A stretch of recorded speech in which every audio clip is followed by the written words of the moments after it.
പാഠം 793. മേൽവിലാസം ശരിയാണ്.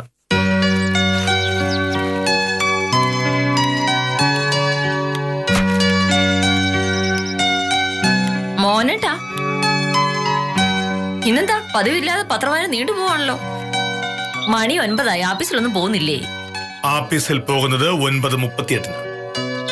ഇനി എനിക്ക് ആകെ ചെയ്യാനുള്ള എന്താണ്? വേഷം മാറണം, കാപ്പി കുടിക്കണം, പോകണം.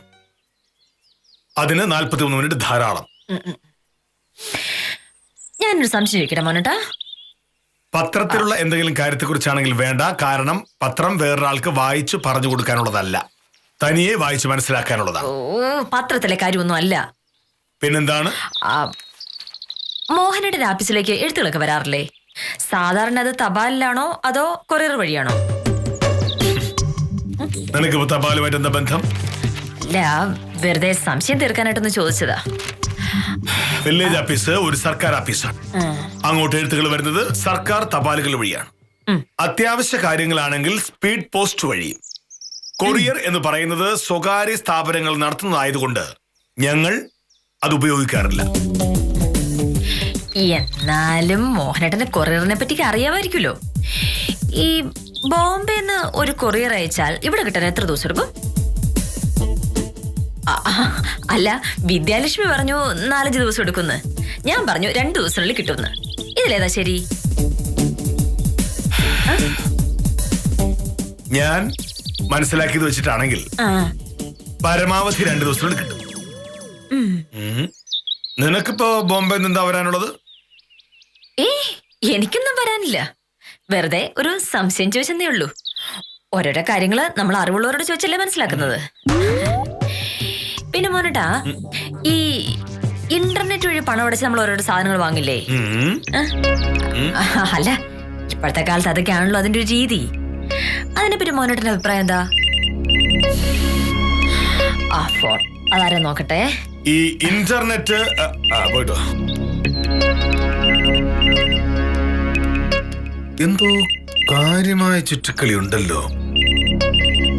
ഇന്റർനെറ്റ് വഴി പണമടയ്ക്കുന്നു, ബോംബെ വഴി കൊറിയർ വരുന്നു. മിനിങ്ങാന്ന് അയച്ച പാഴ്സൽ അല്ലേ? അതെന്തായാലും ഇന്ന് കിട്ടും. ഞാൻ ആ കൊറിയർ കമ്പനിക്കാരുമായിട്ടൊന്ന് സംസാരിച്ചിരുന്നു. അവര് പറഞ്ഞത് അയച്ചതിന്റെ പിറ്റേ ദിവസം തന്നെ ഇവിടെ എത്തുമെന്നാണ്. അപ്പൊ ഇന്ന് എന്തായാലും എത്തും. ഞാനെന്തായാലും പാഴ്സൽ കിട്ടിയിട്ട് ഇവിടെ നിന്ന് ഇറങ്ങും. അല്ലെങ്കിൽ ഇവിടെ ആളില്ലാന്ന് പറഞ്ഞ് അവർ സാധനം തിരിച്ചയച്ചാലോ? മോഹനേട്ടൻ സംഭവം ഇതുവരെ അറിഞ്ഞിട്ടില്ല. എങ്ങനെ അറിയാനാ? എന്തായാലും അറിയുമ്പോ സാറൊരു ഞെട്ടല് ഞെട്ടും. മോഹനേട്ടനോളെ പോകുന്നാലും പ്രശ്നമൊന്നും ഉണ്ടാവില്ല. എന്റെ അഡ്രസ്സിൽ വരുന്ന ഒരു പാഴ്സല് മോഹനേട്ടൻ പൊട്ടിച്ചിട്ടുണ്ടെങ്കിലേ അത് വിവരം അറിയും. ഞങ്ങള് തമ്മിൽ അങ്ങനെ ഒരു എഗ്രിമെന്റ് ഉണ്ടെന്ന്. അതെ അതെ. ഏതായാലും പാഴ്സൽ കിട്ടിയിട്ട് ഞാൻ വിളിച്ചോളാം. പിന്നെ ഇന്ന് ഞാൻ വരുമ്പോ കുറച്ച് വൈകുവേ. ശരി ശരി.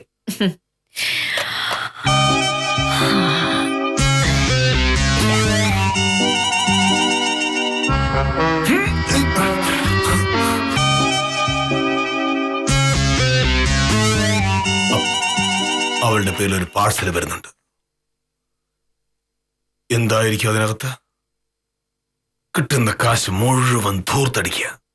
അതിനകത്ത് എന്താണെന്ന് അറിയണമല്ലോ.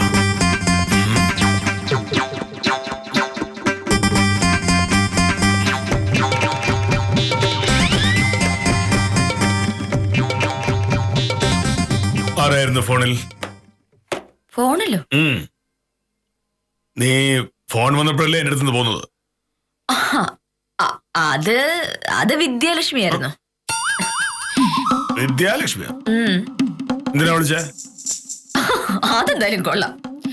ഞാനും വിദ്യയും ഒരേ ഓഫീസിലാണ് ജോലി ചെയ്യുന്നത്. ഞങ്ങൾക്ക് എന്തെല്ലാം കാര്യങ്ങൾ സംസാരിക്കുന്നുണ്ടാവും. ഇപ്പൊ മോഹനേട്ടൻ ഒരു സാരൊക്കെ വിളിക്കാറുണ്ട്, തഹസിൽദാർ വിളിക്കാറുണ്ട്, ശിശുപാലനേട്ടൻ വിളിക്കാറുണ്ട്, കാഞ്ചന വിളിക്കാറുണ്ട്. അതൊക്കെ എന്തിനാണെന്ന് ഞാൻ ചോദിക്കാറുണ്ടോ? ഇല്ലല്ലോ. വിദ്യാലക്ഷ്മി വിളിച്ചത് എന്തിനാണെന്ന് പറയാമല്ലോ. അത് ഒരു ഓഫീസുകാരിയായിരുന്നു. നീ അങ്ങനെയല്ലോ പറഞ്ഞത്. പാഴ്സൽ എന്നൊക്കെ പറയുന്ന കേട്ടല്ലോ. എന്തോ പാഴ്സൽ എന്നല്ലേ പറഞ്ഞത്? മോഹനേട്ടൻ അതങ്ങനെ കേട്ടു. അല്ല, മോഹനേട്ടൻ അവിടെ ഉണ്ടായിരുന്നില്ലല്ലോ.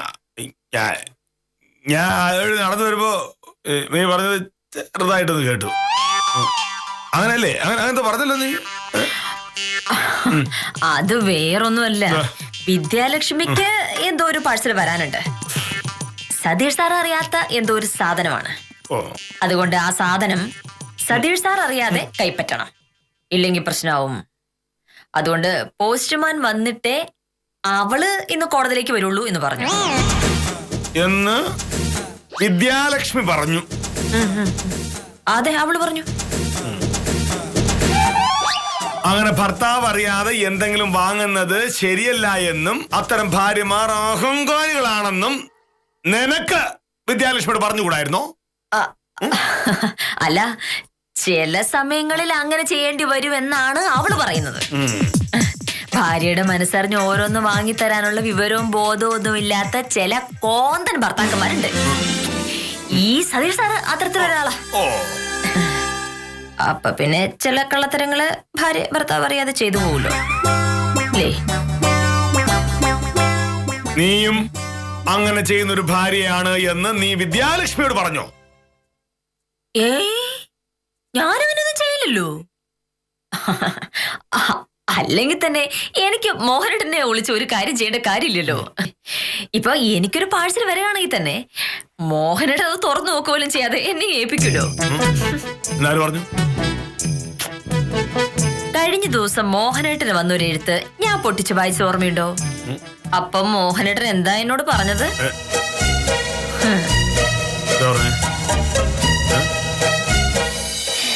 ഇതിന് മാത്രം ഇങ്ങനെ ദേഷ്യപ്പെടാൻ എന്തിരിക്കുന്നു മോഹനേട്ടാ?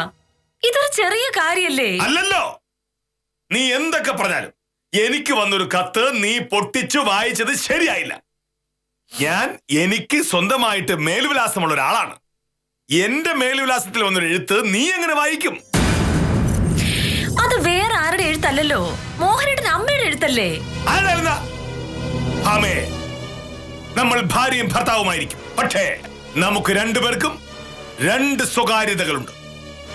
അത് പരസ്പരം ലംഘിക്കുവാൻ ഒരു കാരണവശാലും പാടില്ല. ഞാൻ ഒരു വില്ലേജ് ഓഫീസറാണ്, നീ ഒരു വൈകല്യമാണ്. നമ്മുടെ ജോലികളിൽ നമ്മൾ അങ്ങോട്ടും ഇങ്ങോട്ടും ഇടപെടാത്തതുപോലെ വ്യക്തിപരമായ കാര്യങ്ങളിലും ഇടപെടാൻ പാടില്ല. അതുകൊണ്ട് തന്നെ നീ ചെയ്തത് ഒരു വലിയ തെറ്റാണ്.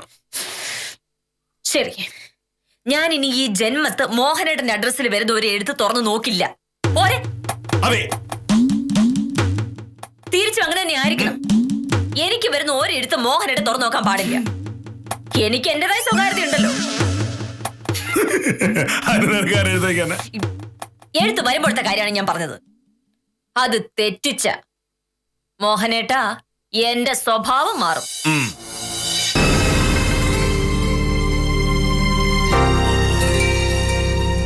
അന്ന് ഞാനങ്ങനെ പറഞ്ഞതിന്റെ മറവിൽ എന്ത് തോന്നിവാസവും കാണിക്കാനാണ് അവളുടെ പരിപാടി.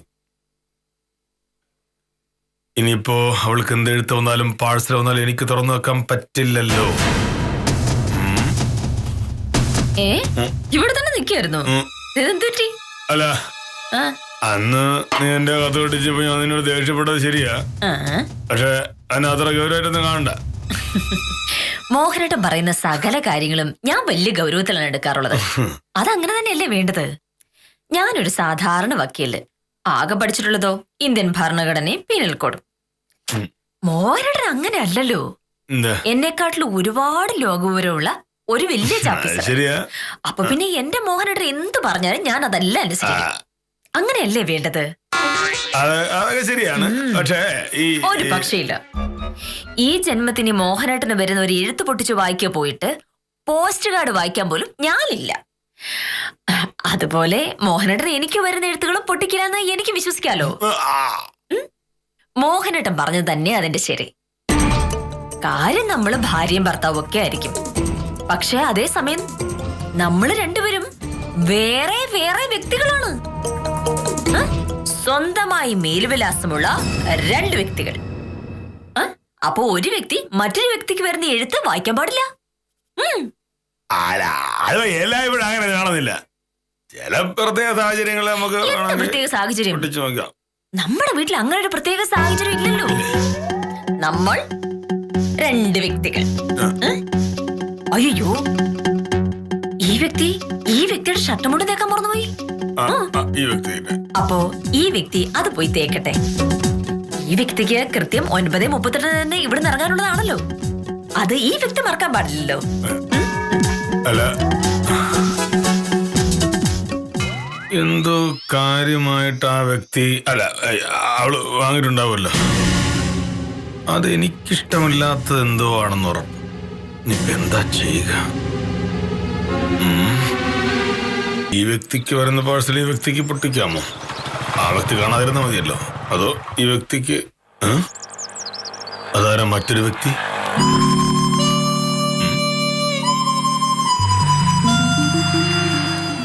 ഈ വ്യക്തി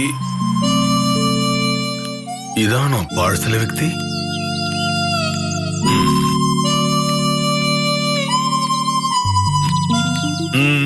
എന്താണ്? അഡ്വക്കേറ്റ് സത്യഭാമയുടെ വീടല്ലേ ഇത്? അതെ. ഒരു പാഴ്സൽ ഉണ്ട്, അവരെ ഒന്ന് വിളിക്കാമോ? എന്ത് പാഴ്സലാ? അതെങ്ങനെയാ സാറേ ഞാൻ അറിയുന്നത്? ഇതാണ് സാധനം, ഈ അഡ്രസ്സിലാ വന്നത്. ആ വ്യക്തി ഭാമ ഇവിടെ ഇല്ല. അവൾ അമ്പലത്തിൽ കുളിക്കാൻ അമ്പലത്തിൽ പോയിരിക്കുക. നീ തന്നാ മതി. ഞാൻ നിങ്ങൾ പറയുന്ന ഈ സത്യഭാമ വക്കീലിന്റെ ഭർത്താവാണ് കെ മോഹനേഷ് സാറ്. അപ്പൊ ഞാൻ വാങ്ങിയാൽ മതിയാവോ?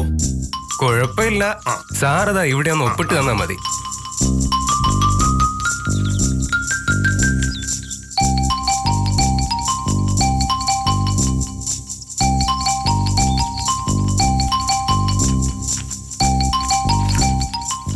അപ്പൊ ശരി, ഇത് കൊണ്ടൊന്ന് എന്നെ തന്നെ ഏൽപ്പിച്ചാൽ സന്തോഷം. തേടിയ പാഴ്സൽ കയ്യിൽ കിട്ടി. ഭർത്താവിനെ പറ്റിച്ച് ഓരോ സാധനങ്ങളെ വാങ്ങിച്ചു കൂട്ടുക. ഇതിങ്ങനെ വിട്ടാ പറ്റില്ലല്ലോ. എനിക്ക് ഭാഗ്യമുള്ളതുകൊണ്ട് എന്റെ കയ്യിൽ തന്നെ കിട്ടി. അവൾ കാണാതെ എന്താണെന്ന് ആദ്യം നോക്കാം. അത് കഴിഞ്ഞ് വേണം അവളോട് 2 പറയാൻ.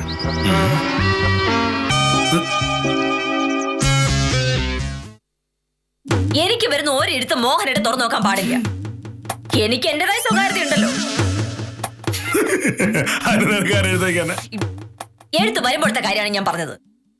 അത് തെറ്റിച്ച മോഹനേട്ടാ എന്റെ സ്വഭാവം മാറും.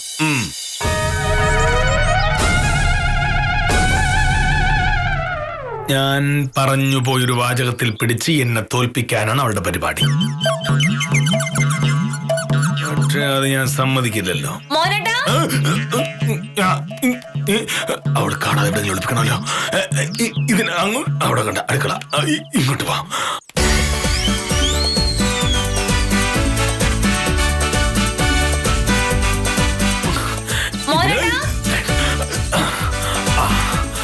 തൊണ്ട് കയറ് പിരിക്കാൻ മാത്രമല്ല പാഴ്സൽ ഒളിപ്പിച്ചു വെക്കാൻ ഉപയോഗിക്കാം.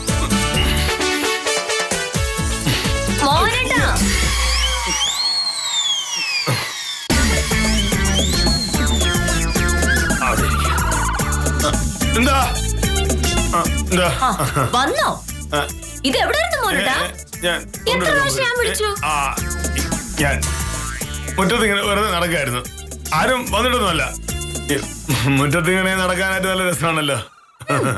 അതൊരു പുതിയ രസമാണല്ലോ. ഞാൻ വിളിച്ചെന്തിനാന്നറിയാമോ?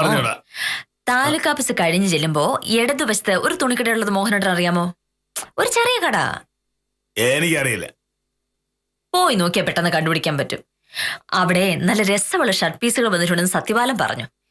ഇന്നലെ സത്യപാലൻ ഷർട്ട് ഇട്ടുകൊണ്ട് വന്നതേ കാണാൻ നല്ല ഭംഗിയായിരുന്നു. ചോദിച്ചപ്പോഴാണ് ആ കടയുടെ കാര്യം പറഞ്ഞത്. സത്യപാലൻ ഇട്ട പോലത്തെ ഒരു ഷർട്ട് മോഹനേട്ടൻ ഇട്ടിട്ടുണ്ടെങ്കിൽ കാണാൻ നല്ല രസമായിരിക്കും. എനിക്കിപ്പോ സത്യപാലൻ ഇടുന്നത് പോലെ ഷർട്ട് ഇടേണ്ട കാര്യമില്ല. നാട്ടിലുള്ളവരൊക്കെ ഞാൻ ഇടുന്നത് പോലുള്ള ഷർട്ട് ഇടാൻ നോക്കുമ്പോ ഞാൻ എന്തിനാണ് സത്യപാലൻ ഇടുന്ന പോലുള്ള വേഷം ധരിക്കേണ്ട കാര്യം? ഞാൻ പറയാനുള്ളത് പറഞ്ഞു. ഇനിയല്ല മോനോട് ഇഷ്ടം പോലെ ചെയ്തു. ഷർട്ട് മുണ്ട് ഞാൻ ദേശി വെച്ചിട്ടുണ്ട്. ആപ്പീസ് പോകാൻ നേരമായില്ലേ? ഇത് എടുത്തിട്ടുണ്ട് വന്നിട്ടുണ്ടെങ്കിൽ കഴിക്കാനുള്ളത് ഞാൻ എടുത്തു തരാം. ഈ ബിരിയാണി പാഴ്സൽ വരുന്ന നീ പറഞ്ഞായിരുന്നല്ലോ, അത് വന്നോ? അതെന്താ ഞാൻ ചോദിച്ചില്ല. ശ്ശേ, മോഹനേട്ടാ, മറ്റുള്ളവരുടെ കാര്യത്തിൽ നമ്മൾ ഇടപെടാൻ പാടില്ല എന്ന് മോഹനേട്ടൻ തന്നെയല്ലേ പറയാറുള്ളത്? അതെ, പക്ഷേ വിദ്യാലക്ഷ്മി നിന്റെ അടുത്ത സുഹൃത്താണല്ലോ, അപ്പൊ പിന്നെ നിനക്ക് ചോദിക്കാലോ. അതെന്തായാലും കൊള്ളാം. സ്വന്തം ഭർത്താവായ മോഹനേട്ടന്റെ കാര്യം അന്വേഷിക്കാൻ പോലും മോഹനേട്ടൻ എന്നെ സമ്മതിക്കാറില്ല. അപ്പോഴാണ് കൂട്ടുകാരുടെ കാര്യം. മോഹനേട്ടൻ എന്നെ വാശി പിടിക്കുന്നുണ്ട്, ഗുണമുണ്ട്. എനിക്ക് മോഹനേട്ടന്റെ കാര്യത്തിൽ ഇടപെടാൻ പറ്റാത്തതുപോലെ മോഹനേട്ടൻ എന്റെ കാര്യത്തിൽ ഇടപെടാൻ പറ്റില്ലല്ലോ. ഉത്തമനാണല്ലോ. ശബ്ദം കേട്ടിട്ട് എന്തോ തരക്കേടില്ലാത്ത കേസാണെന്നാ തോന്നുന്നത്. ഞാനൊന്ന് നോക്കട്ടെ. ഷർട്ട് മട്ട് മാറ.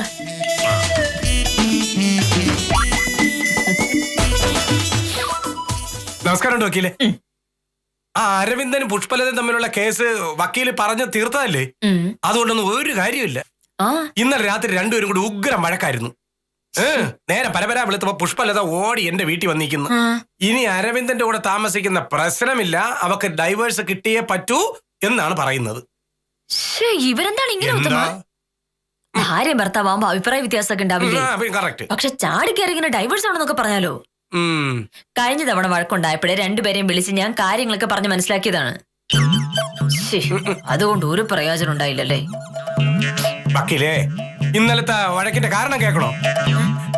പുഷ്പലതയുടെ മൊബൈൽ ഫോൺ ഇതാ ഇവിടെ കിടക്കുന്നു. അരവിന്ദ് അതെടുത്ത് നോക്കി.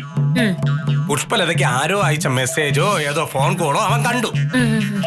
പുഷ്പലത ഒരു സർക്കാർ ഉദ്യോഗസ്ഥയല്ലേ, അവരെ ആൾക്കാരാരെങ്കിലും വിളിക്കുന്നതിന് കുറ്റം പറഞ്ഞിട്ട് കാര്യമുണ്ടോ? പക്ഷെ അരവിന്ദൻ ചെന്നിട്ട് ആരൊക്കെയാടി വിളിച്ചിരിക്കുന്നത് എന്ന് ചോദിച്ചു. എന്നിട്ട് വിളിച്ചത് ആരാണെന്ന് പുഷ്പലത പറഞ്ഞില്ല എന്ന് മാത്രമല്ല, അവളുടെ അനുവാദമില്ലാതെ അവളുടെ ഫോൺ എടുത്തതിന് അരവിന്ദനോട് അങ്ങോട്ട് തട്ടിക്കേറി. കല്യാണം കഴിച്ചത് കരുതി മനുഷ്യന്റെ സ്വകാര്യത പോകുമോ എന്നാണ് പുഷ്പലത ചോദിക്കുന്നത്.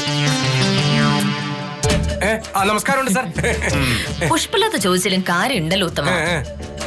ഉത്തമ, ഇത്രയും കാലത്തിനിടയ്ക്ക് എന്റെ മൊബൈൽ ഫോണൊന്ന് തൊട്ട് നോക്കിയിട്ട് പോലും ഇല്ല മോഹനേട്ടൻ. എന്നെ ആരൊക്കെയാണ് വിളിക്കാറുള്ളത്, ഞാൻ ആർക്കൊക്കെയാണ് മെസ്സേജ് അയക്കുന്നത് എന്നൊന്നും എന്നോട് ചോദിക്കാറേ ഇല്ല. അങ്ങനെയല്ലേ മോനേട്ടാ?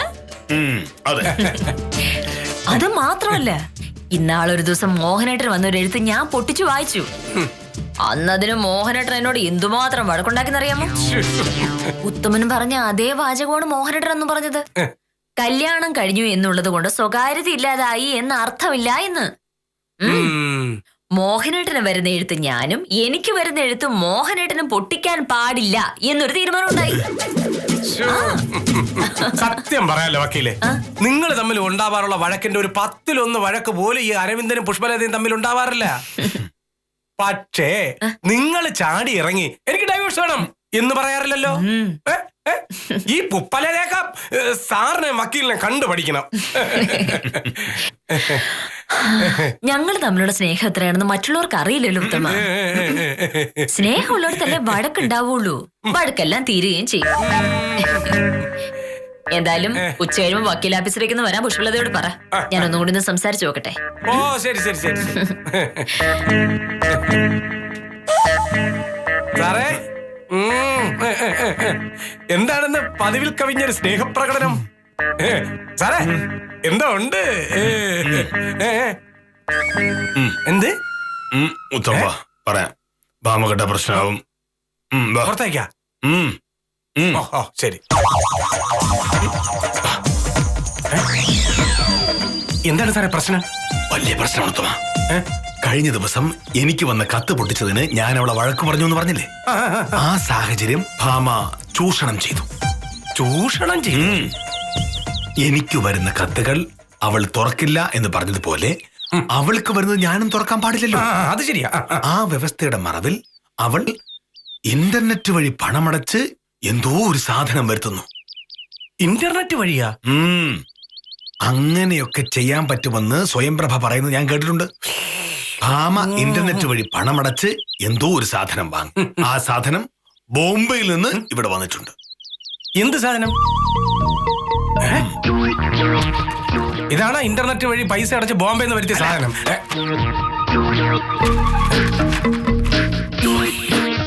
ഈ സാധനം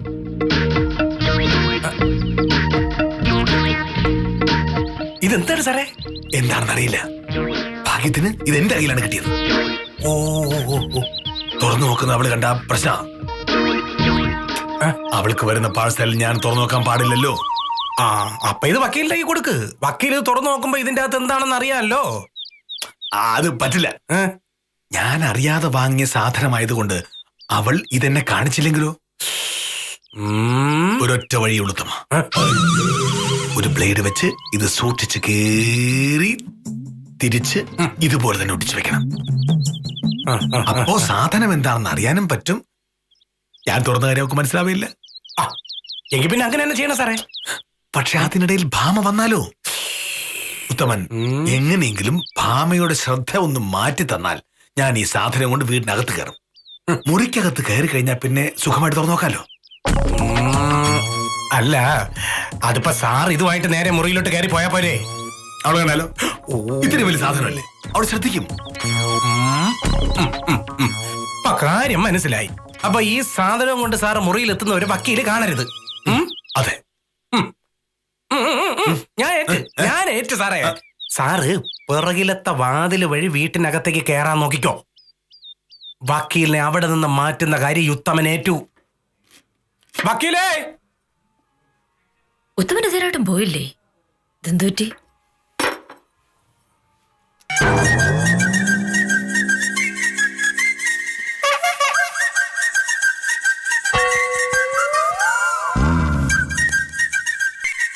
എത്രയും പെട്ടെന്ന് അകത്ത് കയറിയേ പറ്റൂ.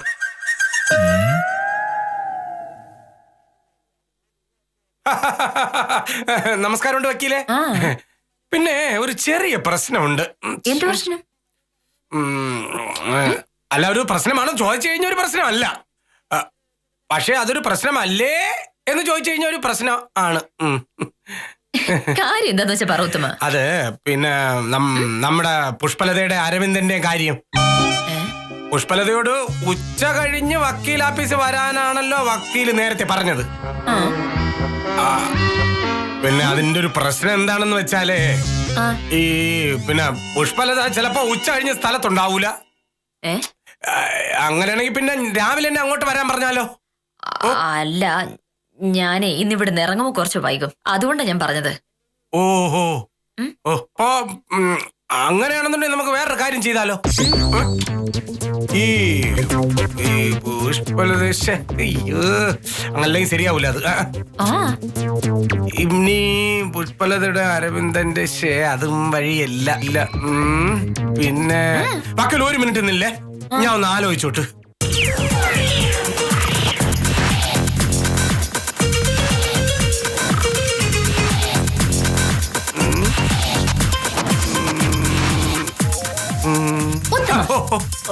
ഒരു മിനിറ്റ് കഴിഞ്ഞു. കറക്റ്റ്. ഉച്ച കഴിഞ്ഞ് എന്തായാലും പ്രശ്നമാണ്. രാവിലെ ആയിരുന്നു സൗകര്യം, പക്ഷേ വക്കീലിന് സമയമില്ലല്ലോ. ഒരു കാര്യം ചെയ്യാം, പുഷ്പലതയുടെ കാലത്ത് തന്നെ ഇങ്ങോട്ട് വരാൻ പറഞ്ഞാൽ മതി. ഇവിടെ വെച്ച് നമുക്ക് സംസാരിക്കാലോ. അത് നല്ല ബുദ്ധിയാണ്. അങ്ങനെയാണെന്നുണ്ടെങ്കിൽ രാവിലെ തന്നെ പുഷ്പലതയെ ഇങ്ങോട്ട് വരാൻ പറയാല്ലേ? അത് തന്നെയല്ലേ ഞാനിപ്പോ അങ്ങോട്ട് പറഞ്ഞത്. അല്ല, അങ്ങനെ പുഷ്പലത രാവിലെ ഇങ്ങോട്ട് വരുന്നതേ വക്കീലിനൊരു ശല്യം ആവോ? എനിക്കെന്ത് ശല്യം? അതെ, ഉത്തമനോട് ഞാൻ സത്യം പറയാം. എന്താ? ഞാൻ ഇന്ന് രാവിലെ വക്കീൽ ഓഫീസിൽ പോയിരിക്കുന്നത് എന്തുകൊണ്ടാന്ന് ഉത്തമൻ അറിയാമോ? എന്തുകൊണ്ടാ? എനിക്ക് ഒരു പാഴ്സൽ വരാനുണ്ട്. ഓ, പാഴ്സലോ? എന്റെ ഊഹ ശരിയാണെങ്കിൽ അത് ഇന്ന് വരും. പാഴ്സൽ കൊണ്ട് ആള് വരുമ്പോ ഞാൻ ഇവിടെ ഇല്ലാതായിട്ടുണ്ടെങ്കിലേ പാഴ്സൽ തിരിച്ചു പോയല്ലോ. പിന്നെ അത് കറക്റ്റ് ആണ്. പാഴ്സൽ കൊണ്ടുവരുമ്പോ ആളില്ലെങ്കിൽ ആ പാഴ്സൽ തിരിച്ചു പോവും. പാഴ്സൽ കിട്ടാത്തതിന് പിന്നെ പറഞ്ഞിട്ട് കാര്യമില്ലല്ലോ, പാഴ്സൽ കിട്ടണം.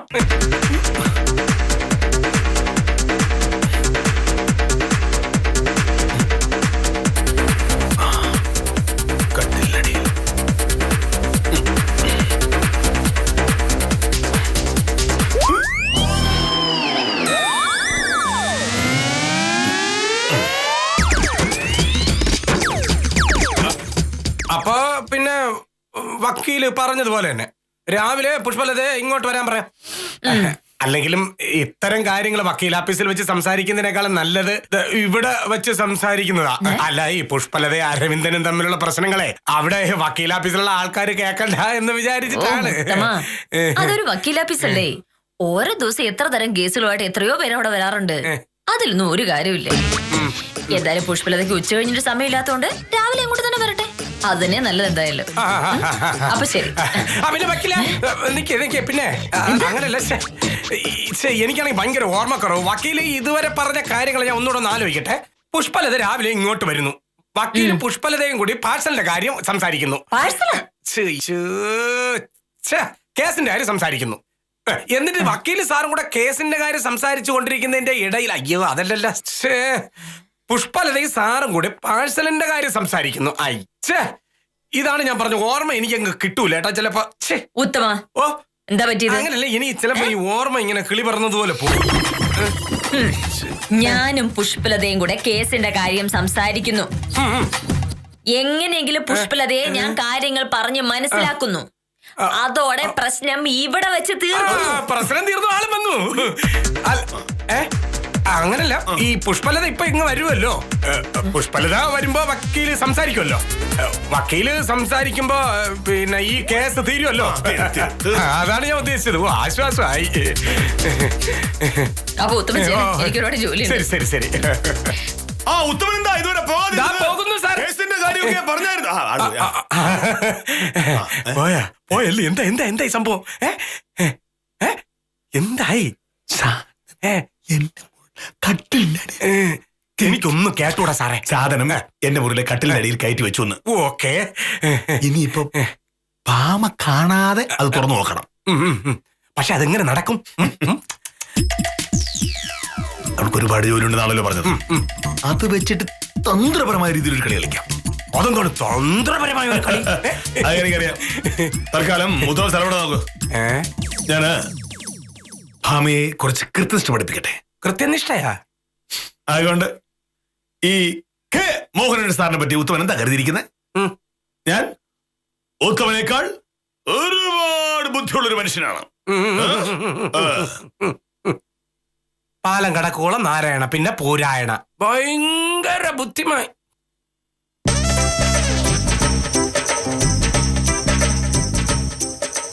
കഴിക്കാൻ സമയമായോ? അങ്ങനെയാണെങ്കിൽ കഴിക്കാനുള്ള തന്നിട്ട് ഞാൻ തേച്ചിച്ചോളാം. മണി 9 ഉള്ളൂ. നീ ഒരു കാര്യം ചെയ്യ്. ഒരു 9:15 വരെ ഈ തുണിയൊക്കെ തേച്ചുകൊണ്ട് നിൽക്കുക. അത് കഴിഞ്ഞാൽ എനിക്ക് കഴിക്കാൻ എടുത്തരാം. 9:20 ഞാൻ കഴിച്ചു തുടങ്ങിയാൽ 9:30 കഴിയുമ്പോൾ ഞാൻ കഴിച്ച് കഴിയും. ആ സമയം കൊണ്ട് നിനക്ക് എന്റെ ചോറ്റുപാത്രം എടുത്ത് ബാഗിനകത്ത് വെക്കാം. ഞാൻ കഴിച്ച് കൈ കഴുകി ഇവിടെ നിന്ന് ബാഗും കുടയും എടുത്ത് പോകുന്നു. അപ്പോഴും സമയം 9:38 ആവില്ല. ISROയിലെ ശാസ്ത്രജ്ഞന്മാര് ബഹിരാകാശത്തേക്ക് റോക്കറ്റ് അയക്കുമ്പോ പോലും ഇത്രയും സമയനിഷ്ഠ പാലിക്കാൻ സാധ്യതയില്ല. രാവിലെ വല്ലതും കഴിച്ച് ആഫീസ് പോകാൻ ഇത്രയും സമയനിഷ്ഠയുടെ ആവശ്യമുണ്ടോ? എനിക്ക് ആഫീസിൽ പോയാൽ മാത്രം പോരല്ലോ. പിന്നെ എന്താണാവൂ? ഈ ഭക്ഷണം കഴിക്കണമല്ലോ. അതും കൂടി ചേർത്താണല്ലോ ഞാൻ പറഞ്ഞത്. എന്താ? ചില പ്രതിസന്ധികൾ വരുമ്പോ വളരെ സൂക്ഷിച്ചാൽ മാത്രമേ ശരിയാവൂ. അതിന്റെ ഭാഗമായിട്ടാണ് ഞാനിപ്പോ ഈ കൃത്യനിഷ്ഠ പാലിച്ചുകൊണ്ടിരിക്കുന്നത്. അതിന് മോഹനേട്ടന്റെ ജീവിതത്തിൽ എന്താണ് പ്രതിസന്ധി? ഇപ്പോ പ്രതിസന്ധിയിലായിരിക്കാം, പക്ഷെ എപ്പോഴെങ്കിലും പ്രതിസന്ധി കയറി വരാമല്ലോ. അപ്പൊ നമ്മളൊന്ന് കരുതിയിരിക്കുന്നതാണല്ലോ നല്ലത്. എന്തൊക്കെയാണ് മോഹനേട്ടൻ ഈ പറഞ്ഞുകൊണ്ടിരിക്കുന്നത്? ഒന്നുമില്ല, നീ ഇപ്പൊ തുണിയൊക്കെ തേച്ച് തുടങ്ങിക്കോ. 9:15 വരെ നീ ഇതേനെ ചെയ്യണേ. അത് കഴിഞ്ഞിട്ട് ഭക്ഷണം എടുത്ത് വെക്കാവൂ, എന്നെ വിളിക്കാവൂ. ജീവിതത്തിൽ കൃത്യനിഷ്ഠ പാലിക്കേണ്ടത് എങ്ങനെയാണ് എന്ന് ഞാൻ നിനക്കിത് പഠിപ്പിച്ചു തരാം. എനിക്ക് ഇപ്പൊ കുറച്ച് ജോലിയുണ്ട്.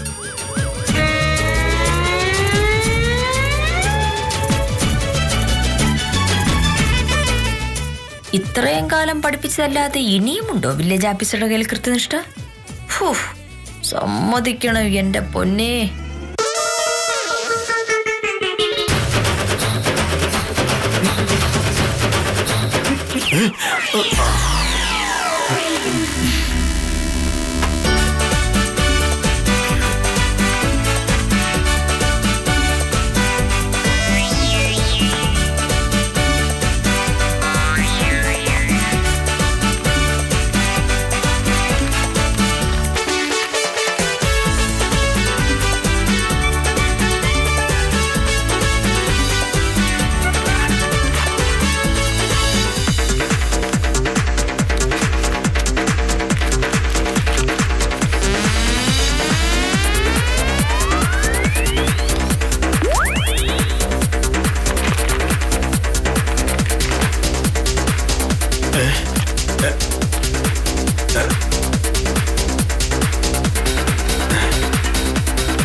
പ്രിയപ്പെട്ട മോഹനേട്ടാ, ഇപ്പൊ ഈ കാണിക്കുന്നത് അന്തസ്സില്ലാത്ത പരിപാടിയല്ലേ? എന്റെ മേൽവിലാസത്തിൽ വന്ന ഈ പാഴ്സൽ പൊട്ടിക്കാനുള്ള അധികാരം വില്ലേജ് ഓഫീസർക്ക് ആരാ തന്നത്? പറച്ചിലൊരു വഴിക്ക്, പ്രവൃത്തി വേറൊരു വഴിക്ക്. അതാണ് കെ മോഹനകൃഷ്ണൻ. സ്നേഹത്തോടെ സ്വന്തം ഭാര്യ അഡ്വക്കേറ്റ് പി സത്യഭാമ. മോഹനേട്ടോ,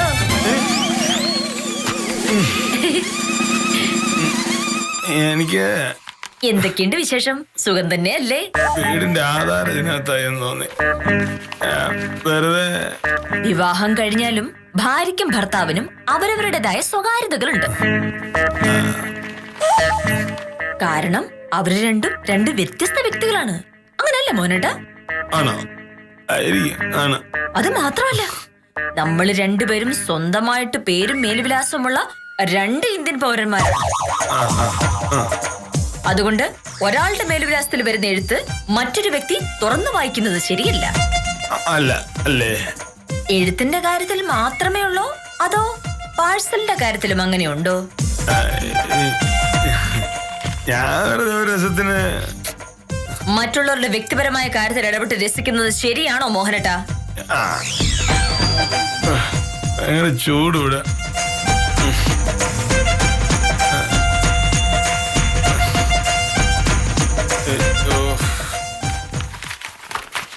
അമ്മയുടെ കത്ത് പൊട്ടിച്ച് വായിച്ചു എന്ന് പറഞ്ഞ് മോഹനേട്ടൻ എന്നെ ചീത്ത വിളിച്ച ദിവസം ഞാൻ തീരുമാനിച്ചതാണ് മോഹനേട്ടനെ കുടുക്കി പിടിക്കണം.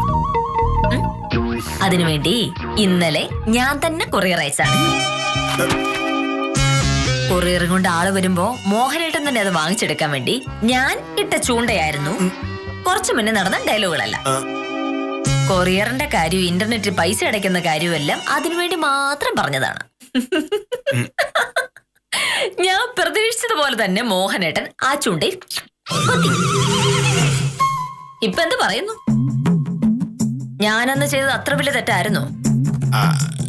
നീ എന്തൊക്കെ പറഞ്ഞാലും മറ്റൊരാളുടെ കത്ത് വായിക്കുന്നത് ശരിയല്ല. അപ്പൊ ഈ ചെയ്തതോ? ഇത് നീ വെച്ചോ. നീ വെറുതെ കഷ്ടപ്പെടേണ്ട നേരം ഞാൻ പൊട്ടിച്ചെന്നേ ഉള്ളു. ഞാനും അത് മാത്രമേ ഉദ്ദേശിച്ചുള്ളൂ. അമ്മയുടെ കത്താണെന്ന് മനസ്സിലായപ്പോ എന്തെങ്കിലും അത്യാവശ്യം ഉണ്ടോന്ന് അറിയാൻ ഞാനൊന്ന് പൊട്ടിച്ചു നോക്കി. പക്ഷേ മോഹനേട്ടൻ അന്ന് എന്നെ മൂക്കൊണ്ട് ഇക്ഷ വരപ്പിച്ചു. ഇനി ഇങ്ങനെ നിന്ന് ചമ്പാതെ വേഗം ഓഫീസിൽ പോകുന്നത്. കഴിക്കാനുള്ള എടുത്തു വെച്ചിട്ടുണ്ട്. ഭക്ഷണം കഴിക്കാൻ 11 മിനിറ്റ് വേണ്ടേ? പറയുന്ന കാര്യങ്ങൾ പ്രവൃത്തിയിലും കൊണ്ടുവരുമ്പോഴാണ് ഒരാൾ മഹാനാകുന്നത് എന്നാണ് പറയാറുള്ളത്. മോഹനകൃഷ്ണൻ ഒരു മഹാനാവാൻ യോഗ്യതയുള്ള ആളാണെങ്കിലും ഭാര്യയുടെ കാര്യം വരുമ്പോൾ ചില വാശികൾ കാണിച്ചു കളയും. വാശിക്കാരനായ ഭർത്താവിനെ കൈകാര്യം ചെയ്യാൻ അറിയാവുന്ന സത്യഭാമയ്ക്ക് അഭിവാദ്യം അർപ്പിച്ച് ഇന്നത്തേക്ക് വിടാം.